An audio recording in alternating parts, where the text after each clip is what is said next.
Hi hello welcome to బండడా family రుచులకి స్వాగతం సుస్వాగతం.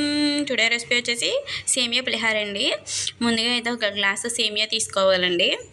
2 గ్లాసులు వాటర్ అయితే సరిపోతాయి మనకి.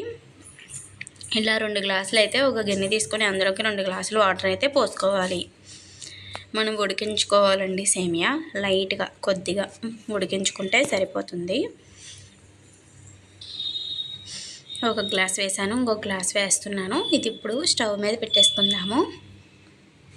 ఇలా కొద్దిగా ఉప్పు వేస్తున్నాను, ఇందులోనే పసుపు వేస్తానండి. నేను ఇలా పసుపు వేయడంతో మనకి సేమియాకి అంతా బాగా పడుతుంది. ఇలా వాటర్లో వేయడంతో మనకి సేమియా అంతా బాగా కలర్ఫుల్గా అయితే కనిపిస్తుందండి. ఇలా కొద్దిగా వాటర్ అయితే కొద్దిగా మనకి వేడెక్కిన తర్వాత ఇలా ఈ సేమియాని అయితే వేసేసుకోవాలి.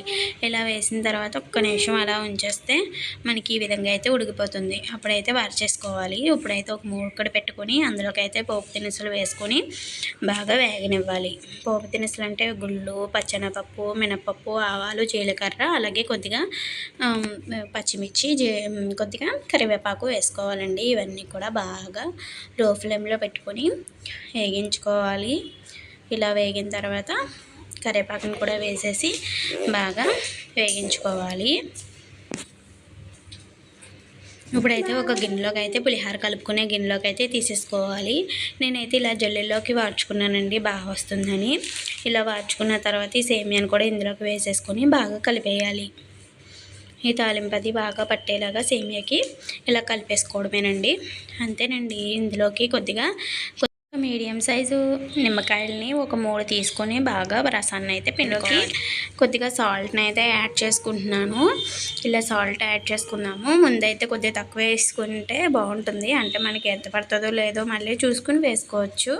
ఇలా అయితే మొత్తం నేను ముందుగా పులిహోర కలిపిన దాంట్లోకి అయితే వేసేస్తున్నాను. ఈ రసాన్ని అయితే చల్లారిన తర్వాతే వేయాలండి. వేడి మీద వేసేస్తే మనకి చేదు అనేది వచ్చేస్తుంది. చల్లారితే బాగుంటుంది. మనం చల్లారిన తర్వాతే వేసుకోవాలి నిమ్మరసం అనేది. ఇందులో కనుక మీకు కొద్దిగా ఉప్పు ఏమైనా తక్కువైతే వేసుకోవచ్చు, అలాగే నిమ్మరసం ఏమైనా తక్కువైతే వేసుకోవచ్చు. ఇక్కడైతే నాకు నిమ్మరసం సరిపోయింది. కొద్దిగా సాల్ట్ వేసుకున్నానండి. అంతేనండి, సర్వ్ చేసేసుకోవడమే. అంతే. ఎంతో టేస్టీ సేమియా పులిహార అనేది రెడీ అయిపోయింది. మనకి చల్లారిన తర్వాత పొడి పొడిగా అనేది వచ్చేస్తుందండి. అంతే. ఈ వీడియో మీకు నచ్చినట్లయితే లైక్ చేయండి, షేర్ చేయండి, నా ఛానల్ని సపోర్ట్ చేయండి. Bye friends.